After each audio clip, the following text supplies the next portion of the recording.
All right, everyone. It is 1 p.m. in Kitsap County. It's 46 degrees. It's Wednesday. You know what time it is. It's the best hour of your week. It is tipping points and puzzle pieces.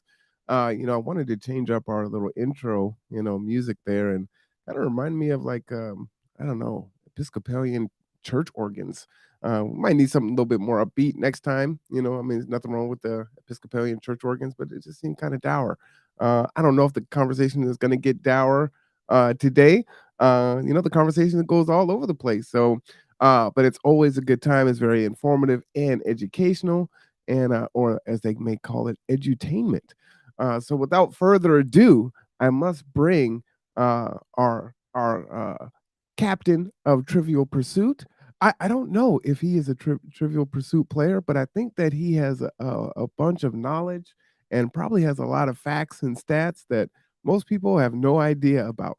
But let's go ahead and welcome our illustrious co-host today, Mark Boatwright-Frost. Hey, y'all.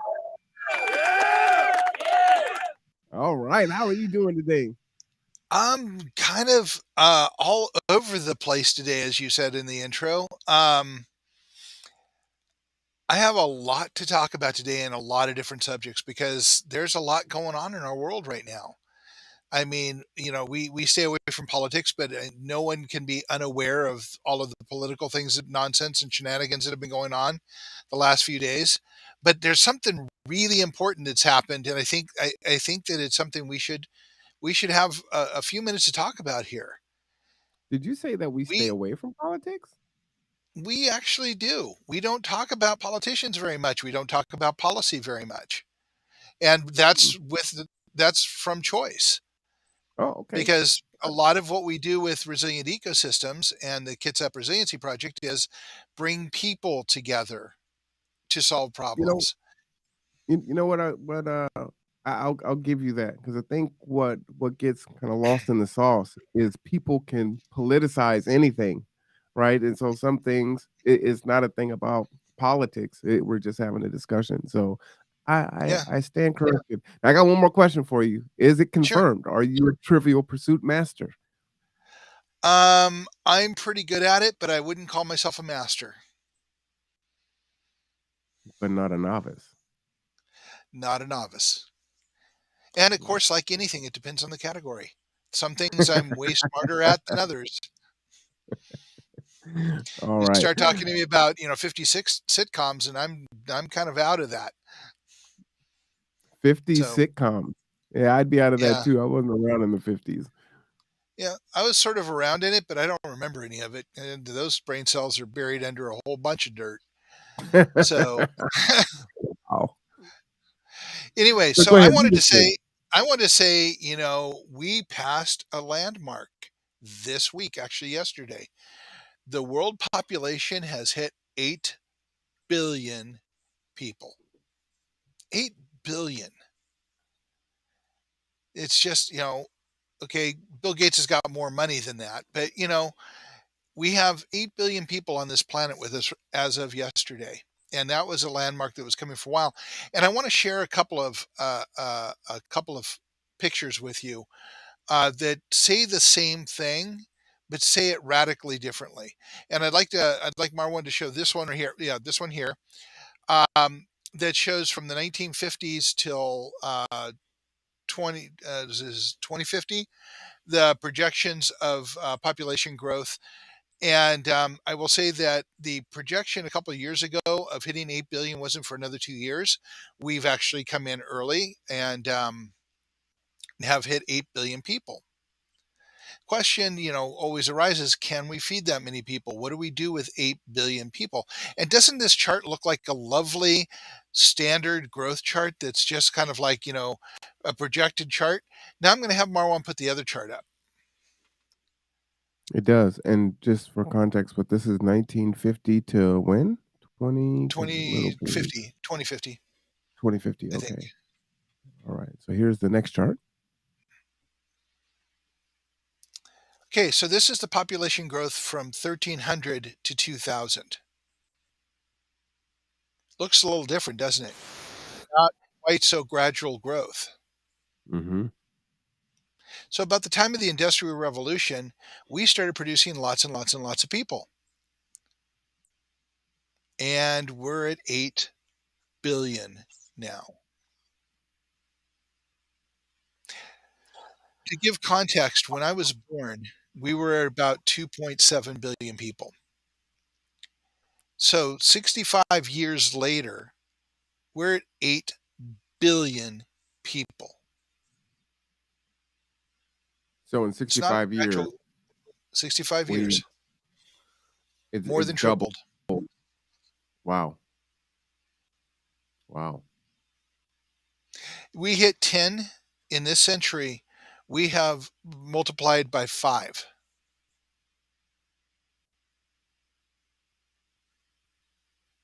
Just sink in for a minute. Now I know, the raging capitalists out there will be going, "Yes, larger customer base." The rest of us are going, "What about resources?" Now, we've said this before, and I just want, in this context, I want to um, get you to think about this: that scientists are saying we will not have food able to be grown in 60 years. The largest corporations in the world have come out with a report that said if we do not change our farming style, we will be destroying the planet. Their words, not mine. So here we are at 8 billion people, and I think it's a moment to pause and think about how we as humans do things. And then I want to get into the real, let's see, oh, hey, Rev. And I want to talk about how we view things and how corporations view things and how there's a significant connection here. So I want to go back to our school days. You remember your school days, Marwan, don't you? I remember mine. It depends. At any point during your school days, let's say grade school to high school, did you have these words come out of your mouth? Oh my God, how can they give me so much homework? Everyone is piling on a day's worth of homework all at once. How can I possibly get it all done? Did that ever come out of your mouth? Not in grade school, no. Well, Maybe all the maybe way through junior high high? school. Yeah, maybe. Junior Oh, I high, didn't go high to high school? school. Okay. I only went to the ninth grade.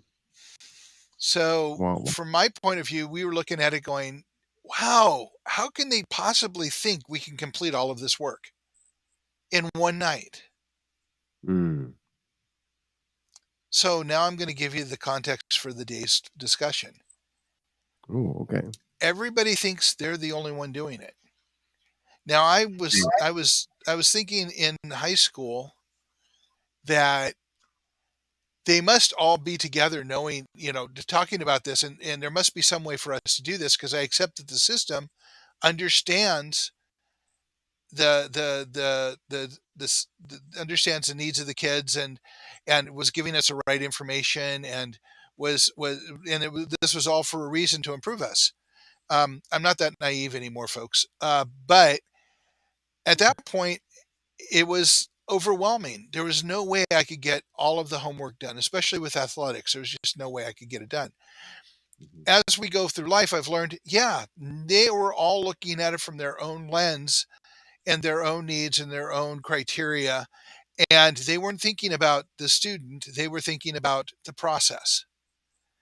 And they all understood it as they were the only ones involved, and they were therefore the only ones changing the lives of the students in this way. In corporations, it's the same thing. They all think they're the only ones doing it. They don't look at things in a macro sense, they look at it in their own personal need.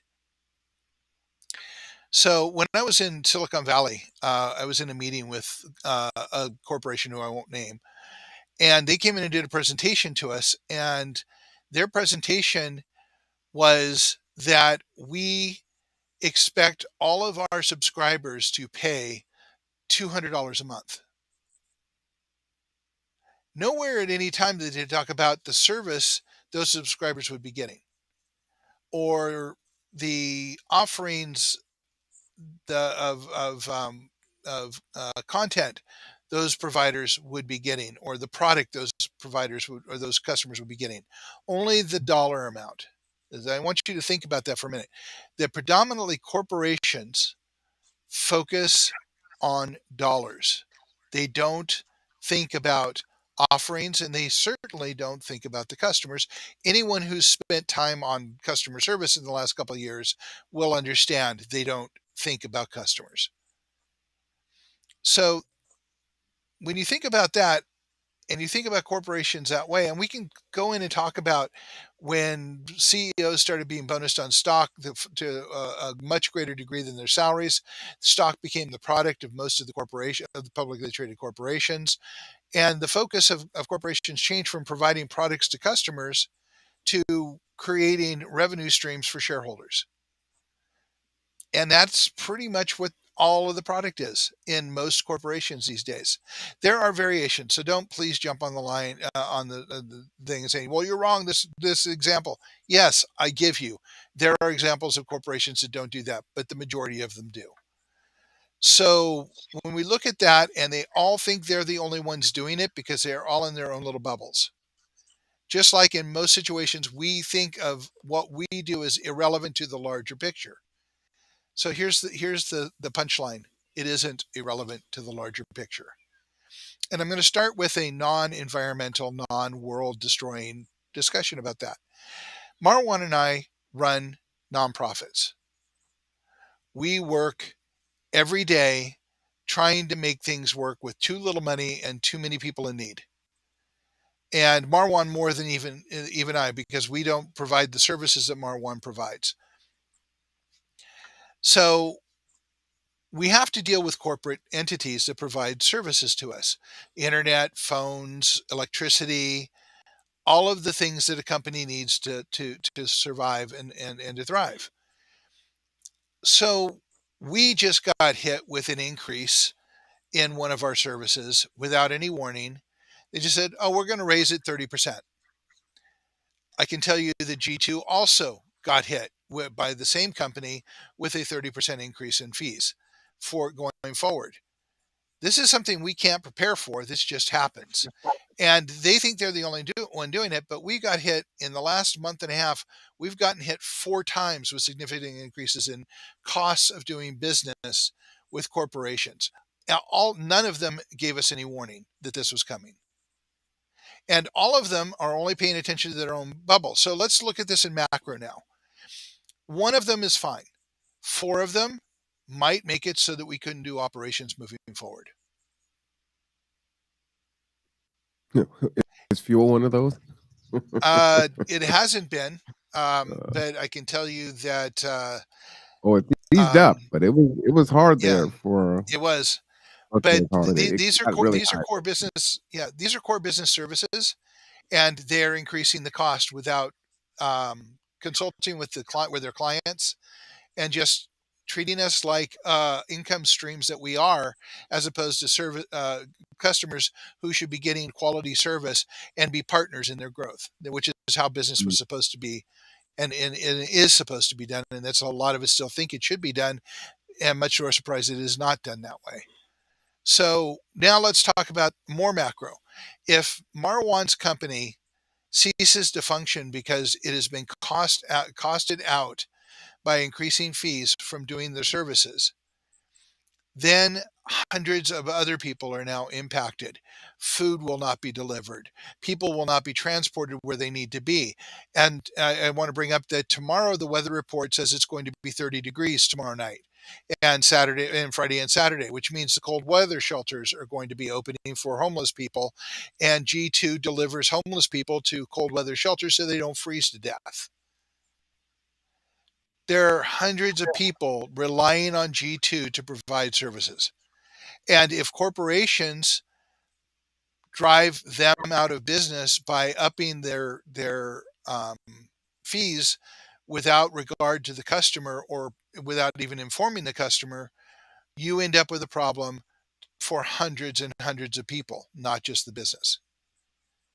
We are all connected. Understand that we are all connected. Things do not happen in a vacuum. We all affect each other. Even the things we think and do in our own head affect each other. And I will tell you that our organization is marginal because we don't get funded by grants or the government. We get funded by private donation, and there aren't a lot of those because we don't have this brilliant shiny object to show you. We have just the change of our thinking to going into the future. So if we go out, it won't be as noticeable if G2 goes out, but there also won't be a path going forward, or people teaching people how to lead that path forward. So in the long run, us going away impacts the future. And this is happening not only to G2 and us, this is happening to all nonprofits because we all use the same systems and services. So when we all look at things from our own bubble and don't get outside of our bubble, we affect a lot of things. This is something we all need to start thinking about. And it's part of what we teach in our workshops is that we need to understand that all of us are connected. It doesn't seem so. And our culture has pushed us farther and farther and farther apart. And so that we even think more so that we're in our bubble. We think more so that what we do doesn't affect anybody else because we're all feeling like we're individuals moving forward and we don't move forward. We're just trapped. Oh, good. Thank you, Marwan. Mhm. And they will be opening probably tomorrow because they open when it gets to be 32 degrees. Side note, I've always kind of like scratched my head on that. Why 32 degrees? But there you are. Um, but they open at 32 degrees, and I will be on with them. I will be doing work on Friday. And a lot of the work I'll be doing, like I did last week, was taking people to cold weather shelters so that they can survive the night. And then there are people that provide day places for people to go and be warm, and we will be driving people there as well. And that's what G2 does a lot of the winter, and that's something to note. So, do those people matter? I mean, they matter to me. They're human beings. They should matter to everyone. But I understand that we don't tend to think that way. And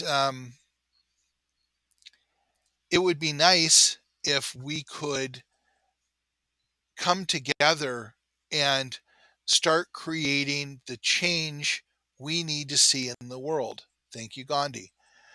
That's the only way it's going to change. Your politicians aren't going to change it. They don't get reelected for changing things. They get reelected for rallying people together to think that something's going to happen. And I don't want to get busted by a whole bunch of people talking about the politicians. I understand that you hold this dear to your heart, and whatever party you are, you think that your party is going to make things happen. But I'm a historian, and I don't have the luxury of believing that nonsense. I get to see how things have changed in the past, and what has changed things in the past, and how long those changes occur because we're in a rotating system that has been rotating again and again and again for thousands of years. And it's time for us to hop off the wheel. And we need to do that together. And we need to learn how to do that together. And we have to unlearn a bunch of stuff. And I invite people to join us to do this, but I get why you don't. And part of that is because we're all in our own bubble, in our own head, thinking that we're the only ones that are doing something when we aren't. And we can take this down to even more personal things. I don't think Marwan heard this. And actually, Marwan, you want to go share screen on this because I want to see your face when I tell the story. Uh-oh. So for those of you who know, and I've said this almost every time, I drive for G2 periodically because I really enjoy the experience. I talk to a lot of good people. And yesterday morning, I ended up driving somebody to Port Orchard at very early in the morning. I think like 6:30. And I was driving back from Port Orchard, and I was hitting shipyard traffic coming down off of Tremont onto the freeway. and I was cruising along. I am a cautious driver. Not I wasn't always, but I have learned to be outside of my bubble when driving. And we were coming down, starting to come down the hill toward Gorst, and everything slowed up, and I started backing off even more. And suddenly I heard the of an accident, two cars in front of me. Mm. And very quick reaction time. Thank God for the guy in front of me and myself. Almost not as quick a reaction time for the guy behind me. But luckily, everybody had moved to the left lane from the right lane, so there was nobody in the right lane. And the guy in front of me and I both slid, brakes locked, leaving skid marks into the right lane at an angle and missed the accident. And I was 3 inches from getting rear ended. So the people pulled over and we kept going on the road. And I just want to bring this back to we all are in our own bubble. We all And you think we're wanted to the see only my ones face doing fly? it. Huh? I'm You sorry, wanted to that see broke my up. face fly? Yeah. So what I would tell you, when we were partnering with Kitsap Transit, uh, it takes a lot to be licensed to operate those vehicles, right? They're van Hmm. pool. If you get into an accident, even if it wasn't your fault, that driver loses the ability to pilot that vehicle. The Yep. organization, if and that's if you're in your own vehicle or another vehicle. If you're in a van pool van, it wouldn't matter if it wasn't your fault. You lose the organization loses its ability to have a van pool vehicle from Kitsap Transit. And what's so Yep. harsh about that is, when you think about um, the How it affects percentages all the of other people. accidents. Well, no. The percentage of Yeah. it does affect other people, but the percentages of how it increases, based on the time on the road, right? We're on the road, so much as a transportation organization, right? Our Hmm. odds of getting into an accident raise exponentially. Yep. You see what I'm saying? But that automatically cancels you out, which, would say, hey, now all of a sudden we're not able to provide service because of something else that happened outside of our own control.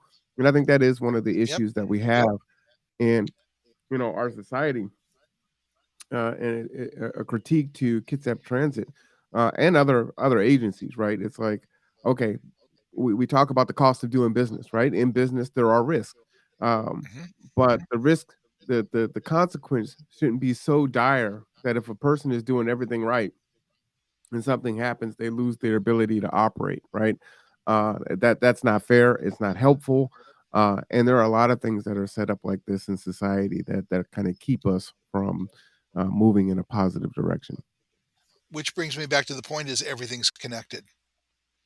The guy driving too close while texting on his phone, it can impact the ability to provide service to hundreds, even thousands of people.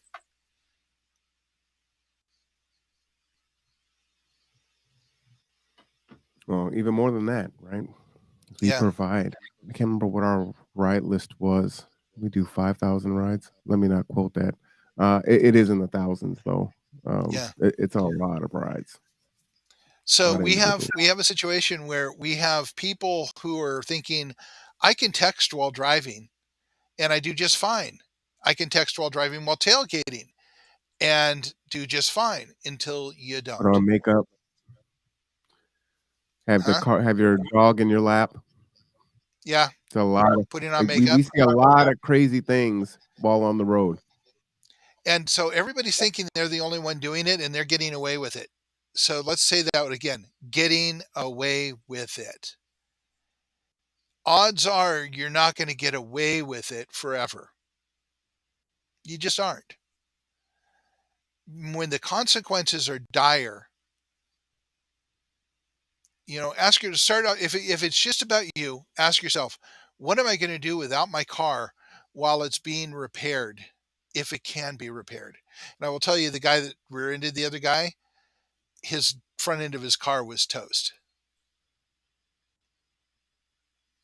It was dry yesterday, right? It was dry. It was dark. It was cold, and all of the traffic was caused by a truck that pulled over to the side. And in between the merge lanes from Port Orchard and there, and everybody slowed down because the semi pulled over into that median area, and I saw that afterwards. Wow, why'd the I semi pull over? I have no idea, For but it was whatever there. reason. I'm sorry, you got. I don't think that. I think we're being spammed. Yeah, it happens from time to time. Well, were they captive before? Were Sorry. they captive? Um, uh, one thing I sorry. wanted to say is, Yeah. it happens from time. It's actually been a little while since we've been spam like that. Uh, when it rains in Washington, one of the, I guess, running jokes that we say is, we're from Washington, we live in Washington, and people can't drive in the rain. It's dry for a stretch, and as soon as it rains, here come all the accidents, right? We're gonna be Yeah. dealing with black ice, and possible snow. I think this is gonna probably be a harsher winter than normal. So Yep. please, folks, be careful out there. We try not to be in a hurry. Good afternoon there, Brother Bailey. Uh, don't be Hey, in a Bailey. hurry. That's kind of my attitude when I'm in a grocery store. I'm just having a Leave conversation. space. Leave space. Please leave space. Yeah, leave space. Yeah, and let other people in. You know, the zipper technique really does work. And having two cars in front of you because you let two cars in, so what? It's just not that serious. And Uh, oftentimes, what happens is when you're not letting that person in because you're pissed off because that person, someone else didn't let you in. When it does free up, you end up catching that car anyway, and passing them up. yeah. I've had So, more than one instance where I there was an aggressive driver, right? And I got frustrated and they zip, they're weaving in and out of traffic, they get far out ahead, and 10 minutes later, they're pulled over by the cop. And it's like, you know what I I, mean? I It wasn't that I see it. it wasn't that I important. see it, and then I pull up the light. I pull up to the light right next to them, and I'm like going, and that got you where faster? You got to the red light just as I did. Well, I don't recommend that. That can be very dangerous today, but Yeah. don't talk to the So, other vehicle. but my point is, we're all in our own heads, and our Facts. culture teaches us to be in our own heads. So let's look at that from the ground up. Um, I'm sorry I can't share some of the things that are popping up here, but they're kind of they're really good. Um, if we're on our own heads and we're trained to be on our own heads, and we are more and more isolated all the time, then we need to start looking at getting out of our heads and getting connected to other people. We need to um, understand somehow we need to get to a place that we feel connected. And again, I'll promote the workshops because that's what we do there. We're teaching the leaders and the teachers of the people to come with as they start connecting those dots.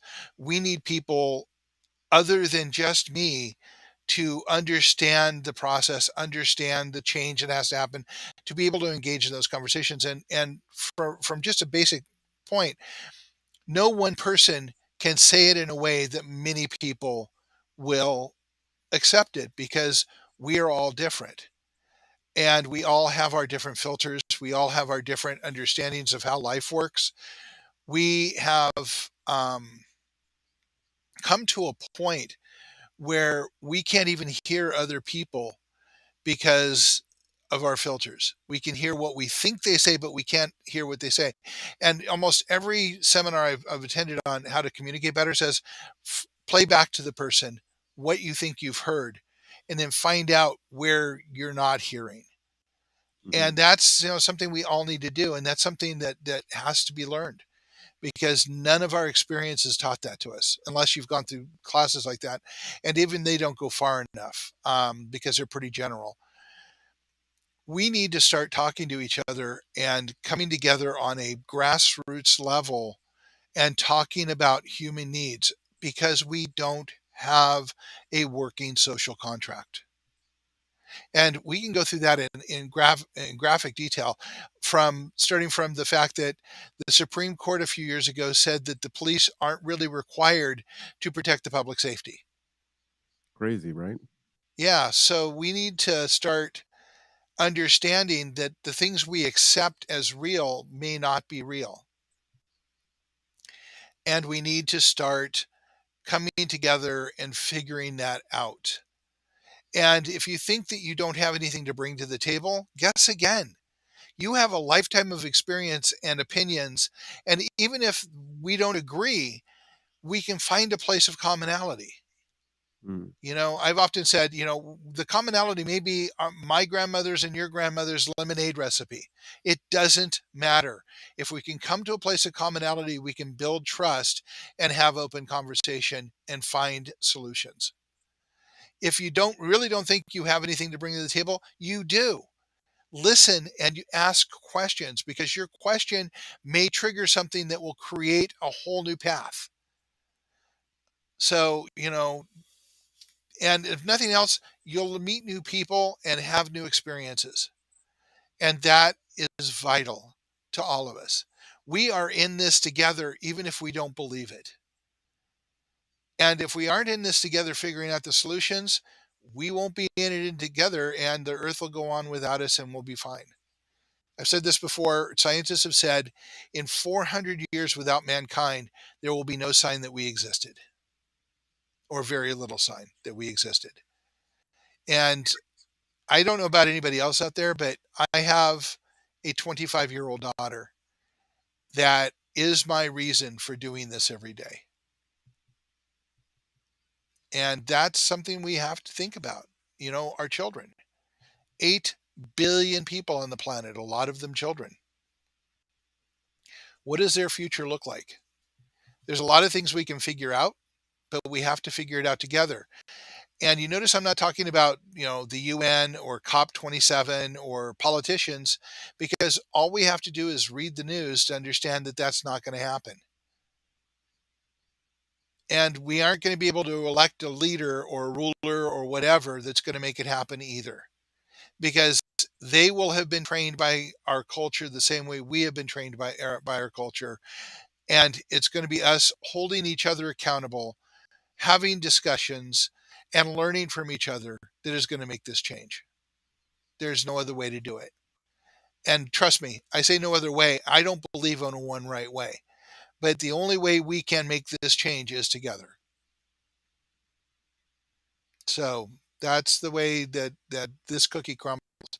And the reason the corporations think that they're the only one doing it is because everyone in those corporations has the same mindset, and it's just easy to accept that, okay, we're going to raise the rates. Well, the same pressures that are on them are on every other company, because the economy isn't doing as well as it could, and profits are going down, and are going to continue to go.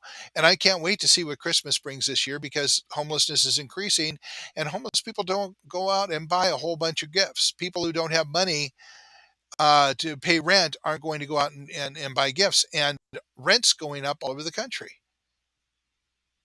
Another factor that it affects all of us is that rent's going up. People are becoming homeless because they can't find any place to afford, and that's going to require us coming together. This is not a unfortunate happenstance that happens to others. It happens to all of us, and it's time we stood together against it, or for a different way. Against doesn't really work, but we need to move forward together into a different path. And, it is the science of tipping points. When 20% of us are walking one way, the others will fall in, and then the corporations will change because their market just moved.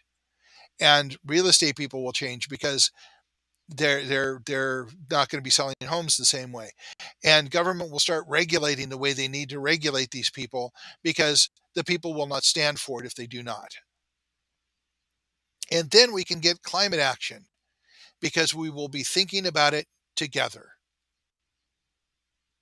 So I invite you to come down on the 26th to the final open workshop. Every workshop after this one will be a closed workshop for people who have been to the first ones.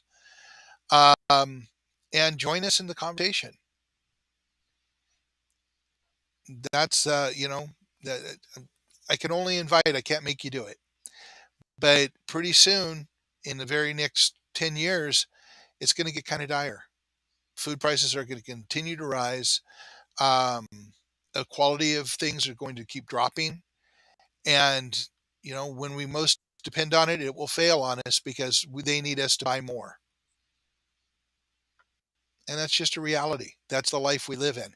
And it's going to require us together to change it. You can go to the politicians and you can write letters and protest and rally about it, post on Facebook, the most useless thing you can do. And it's going to continue to happen because they don't care, and you're alone. And the politicians, let's face it, they get reelected, the money for reelection from these companies that you want to hold accountable. So it's time to come together, folks. And I don't know how to say it any other way. I'm a little tired today because it's been, I've had the last 24 hours, I've spent 8 of them on the phone with tech support from corporations that don't give a damn whether my stuff works or not. So it's it's dire, and every one of us is experiencing it. And the only way we aren't going to experience it is together. So, you have any thoughts, Marwan? I do. I'm typing them right now. Okay, Let me just finish this last sentence here while you keep talking there. okay. Um, yeah, you can stay home. You can watch TV. You can be angry on Facebook. You can rally about the 8 billion. You can be afraid. You can do whatever you want to do. But as long as you're doing it alone, nothing's going to change. You know, um, some of my thoughts on that are, I belong to a lot of different circles, right? Resilient ecosystems is a circle. Hmm. G2 is a circle, right? Um, Library system now is a trustee. That's a circle, right? So I'm in all these different circles, and I'm gonna, post something, and I want you to read it uh, to the audience, and then Okay. answer the question, and then take feedback from folks. And in that, it can be very difficult to find a place into which you belong, right? Um, Now, for me, I I understand what it's like to be alone, to be lonely, and to feel like you're isolated and you don't belong anywhere, right? You're not a part of this group or that group or whatever group. Kind of hence the name, gather together, grow together, right? Mhm. It doesn't matter who you are or what you are, you know, there's a space for you. And of course, we have our things and we have our own cultural norms and things that we do. But at the same time, that's kind of in response to, and that might be one of the answers, right? Create your own thing to belong to, so that you can kind of have that space. Uh, I would say that a lot of people are doing a lot of the work, right? You got Bailey on here and Rob and Mhm. Pastor Ellington. There are people that are doing Absolutely. tremendous things uh, in the community, and they don't have to. They just don't, right? No one no one listening is independently wealthy to where they can just do whatever they want, right? Most of us are struggling, day to day, and it's hard enough just to maintain our own situation and the situations for our family. And I don't wouldn't look at it as a selfish thing, but really, no one could blame us for, trying to look out for ourselves and our families first and foremost and putting our energy there. But yet we extend ourselves beyond and further. And what people see is I just bought a lottery ticket. Uh, and what we see is, folks are they're tired, they're weary, but they keep on going. Um, you know, last Saturday, speaking of Bailey, right? I got a message and said, "Hey, two young folks OD'd. Can you come down here and bring the conduit down?" And I was like, "Okay, I'm on the way." And that's how my day went. And so we're tireless in the work, but the work needs to be done, and someone has to be I say brave enough, but dare. I used the word temerity last Saturday, to have the temerity to make a difference in humanity, to make a difference in other people's lives and understanding by, it may seem counterintuitive, but by giving to others, you're actually helping yourself and your family, right? Because you're creating an environment, a space, a community where everyone can thrive, right? And so if you see everyone else suffering around you, but you're doing well, right? Eventually, your children, like you said, your 25-year-old daughter has to go out in that world. So, what world are you releasing her into, right? And you're not able to insulate her in these things. And we see day in and day out, all of this collateral damage, random acts of violence, or getting caught up in things um, and you can't foresee everything, right? And so, for me, uh, this is my life, right? This is what I'm dedicated to. This is what my mission is, and I'm going to do the best I can. And I'm definitely not going to do it in a perfect way. I can be emotional, I can be irrational at times. I think I'm a pretty logical person. I'm a passionate person, uh, and so I kind of leverage what you were saying before on what you want people to bring, right? The knowledge, skills, and abilities, that experiential learning to bear and try to improve the lives of other people in whatever capacity that's in, and don't allow anyone to judge you for your contribution, right? You're doing what you can. Can we all do a little bit more? Sure. Can we do it a little differently? Absolutely. And I think the differently would be is for all the great people that's listening, you know we're all doing these wonderful and great things, but if we can find a way to come together and synergize what we're doing, we're going to be able to do so much more and bring other people on the journey. I tell a lot of folks that are struggling in their lives, while you're trying to work on your life, the things that have gotten you to this point don't typically happen overnight, Nope. right? It took you may have been in that life for years, right? So you're not going to reverse that overnight, but there's a power in helping other people, right? And while you're kind of focused on helping others, right, within reason, right, you can't help others to the point where you're not taking care of yourself. But when you're helping other people, when you look back, you're going to recognize, what, it took me 3 weeks to get my social security card, right? uh but I've been helping people, and that 3 weeks didn't seem like 3 weeks. It only felt like a week. Seems like I just put that application in, right? And it helps time go by, and it does your heart good, because you're providing hope to someone else while you're trying to, make sure that you stay hopeful, right? That you stay in good spirits as you go forward. So that's one of the things that I would encourage for folks to do. I know I've said a lot. I'm going to be somewhat vulnerable here, and I'm going to just kind of put this in the chat, and I'm going to ask Mark to read it, and then I would like to get feedback from you guys on what I can do or what other people like me can do. There you go. Okay. Question for the chat. I grew up in foster care until I was 5. Was adopted and then went back into foster care after I got out of Echo Glen at 15. Left living at the YMCA on 4th Avenue downtown Seattle till I was 17. Started a family at 20. Was married in 2006 and started another family. Was divorced around 2016. Don't fit into most of the black culture. Not part of a church in my adulthood. Not connected to sports, music, gangs. Don't think like progressive liberals. Don't think like MAGA conservatives. Started life homeless. Been homeless as an adult. Where do I belong? How do I belong? When I try to belong, am quickly reminded of that my views are not welcome. I cannot come to a class on Saturdays. Mark and audience, what can I do?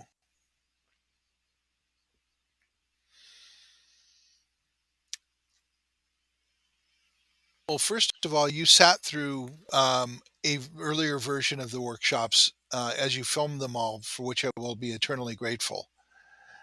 And you do fit in, Marwan, because you're my brother, and that's just how it is. We work together, we respect each other, and we're different people, and that's the way life is. We are all different. And we come from different backgrounds and we come from different experiences and we come from very, very different places.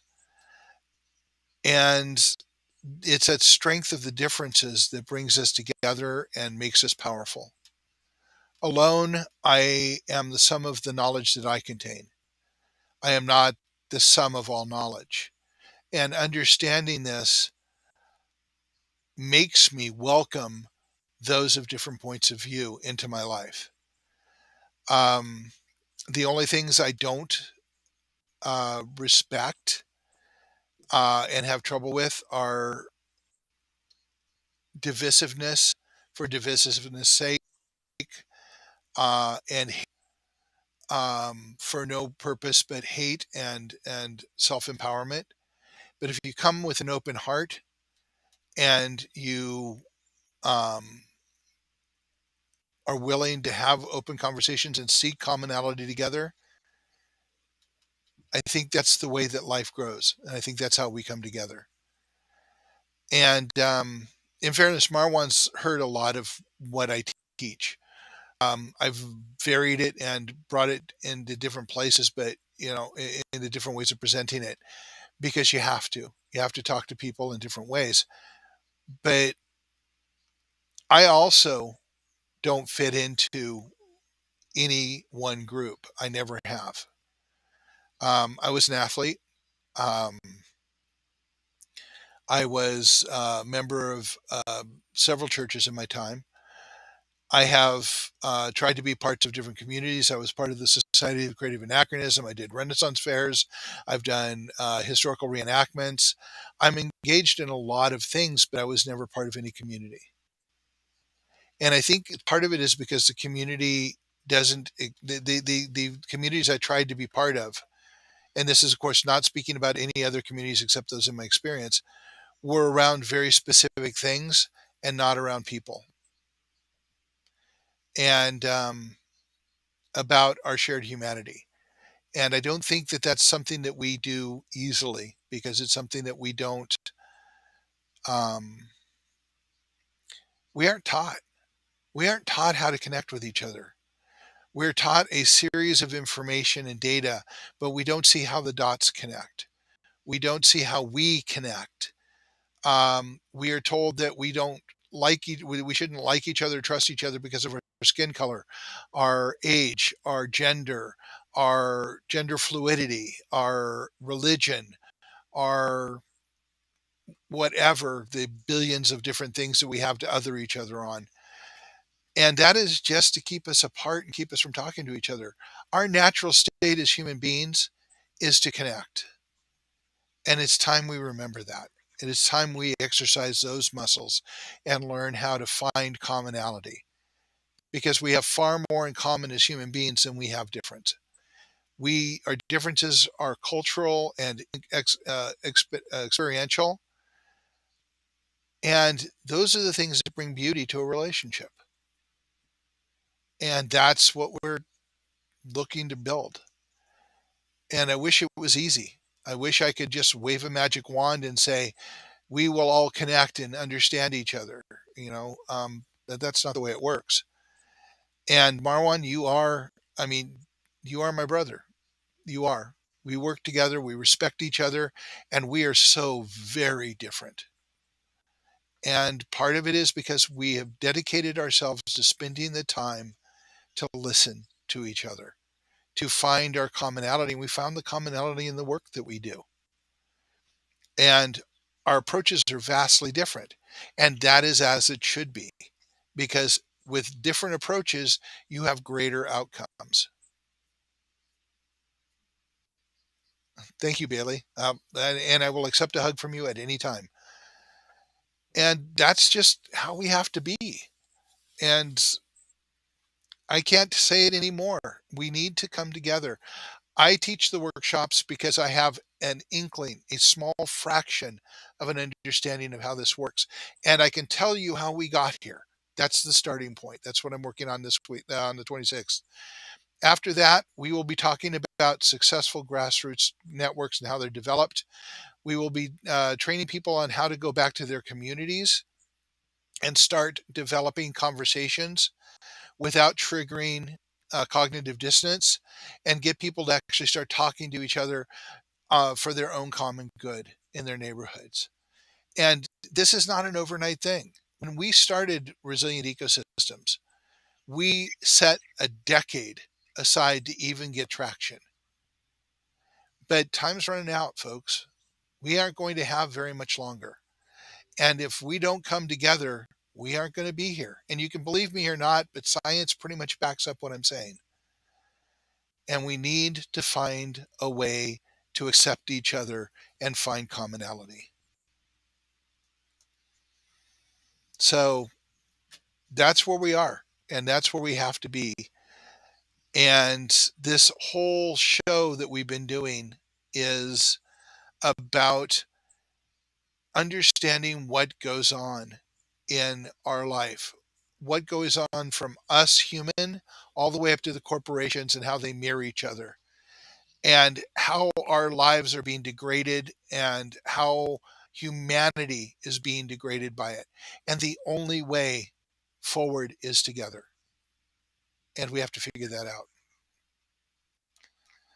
out. Um, Marwan and I, and just as kind of a punchline to this whole thing, um, we are putting together, Marwan and I have been working with the county commissioners to put together an event for early next year. Well, springish next year. If we get approval moving forward, we are going to start putting together a community fest at the fairgrounds. And what we want to do is bring all of the people doing the work, Bailey, Rev, Kitsap Community Resources, into one space and invite the community and all of the people in to learn what everybody's doing, so that if they're there to support either through volunteerism or financially, or they have a need to keep from being evicted, to find a home, that they have a place to go. But more importantly than even that, and that unto itself is worth doing it, but more importantly than that, we want to put a sandbox in the room where all of us can talk to each other and find ways to create synergy and do more together. And that's, it's just another step of us coming together and learning how to talk to each other. And again, a lot of people aren't going to hear it the way I say it, but they'll hear it the way Bailey says it, or they'll hear it the way Rev says it, or they'll hear it the way Marwan says it. But the point is that people will hear things in different ways, and we all have to say it in our own way so we get the most people hearing and bring people together. Find a way so that we can sit down and not judge each other and look for commonality. And that's the message. And I hope you guys show up on the 26th. It's going to be at the library downtown at 11:30. We're going to have coffee first at Cups Cafe. And I'd love to see people there to have coffee with us, if not doing the workshops, but then we can do the workshops. Ah, okay. And the Marwan's reminding me that I need to talk about the upcoming events. We are One other thing we're talking about doing, and Marwan and I have to figure this out, is for those of you who aren't old enough, which is most of you, there was a movie in the 1970s called Soylent Green. It was from a book written by Harry Harrison called Move Over, or Make Room, rather. And it's about, it was based, when it was written, the date of the story was in 2022. And it's an interesting story. We'll give you further updates on that as we get there. We'd love to have a crowd of people, and we'd like to have a panel of a very diverse panel in front to talk about what they saw in the movie. And it was, again, a movie from the 70s, but it's so relevant today. And we'd like to bring that back. There will be a screening of Shockwave about the Cascadia Rising event planned for early next year, and talk about that. Yeah, Rob. Okay, throw the punchline out there, Rob. Um, yeah, I hate people like that spoil the punchline. Anyway, so let's talk about getting together, and let's go have coffee. And Marwan's telling me that I need to wrap this up, so I think he got tied up someplace. I hope someone unties the knot soon. and gives them time to breathe. And so I guess that's the show for today. I love you all. Love you to work together with us. If you think about what you guys do, it's so very important to plug the holes you plug and to feed people and to fight all of the things that fight to address all of the issues that are in the world. But I look at it a little bit differently. I look at what we're so strongly trying to address as symptoms of a diseased culture, and the only way we can reprogram the culture to be more human centric is together. And so that's my niche in the world. That's our niche in the world. It's what Marwan and I connected on and continue to move forward on. So thank you all for the participation. I really appreciate it. And next week's show will be the 40th. Or no, next week, the week after next. Next week is a pancake breakfast. We will be talking about the environment. I have a very close friend for years that is going to be talking about the Cayman Islands and the decline of fish. And I'm reaching out to you guys because I'm trying to find somebody who can talk about the decimation of starfish on the west coast of the United States. As part of that program, it will be a very much environmental centric and resource centric program. As we have 8 billion people, resources are going to become more of a question. All right. Well, thank you for all of that, Mark, and thank you for the kind words. As you know, in about 2 minutes, we're going to be starting our broadcast of the Kitsap Housing and Homeless Coalition. So see us over there in about 120 seconds. I think this is definitely a very powerful podcast today. Wanted to be a little bit vulnerable for folks. I know there are a lot of people that I speak with when I'm counseling that share their isolation. They share their loneliness. And so I'm not going to put someone else's story out there. So I'll put mine out there in hopes that it will help someone else that may be going through some of the similar things. We think about COVID and how isolating that was. That's the reason why I started the podcast in the first place. And it's definitely needed.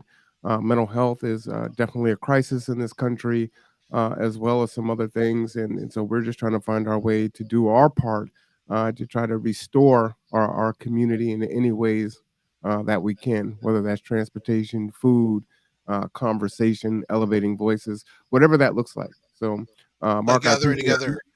Absolutely. Please stay safe out there. Two things to note. Again, we're going to have our meeting here in about 60 seconds now, and then we have City Council tonight at 5:30. This is the last opportunity for public comment as they solidify the budget for the 2023 year.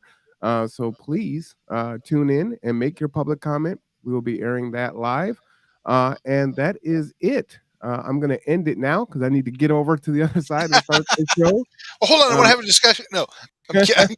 Kidding. But we will see you next Wednesday at the Pancake Breakfast, 11 a.m., 4040 Wheaton Way, Suite 203. For Mark Boatwright-Frost, I am Marwan Cameron. This is The Conduit. Thanks, everybody. Bye-bye.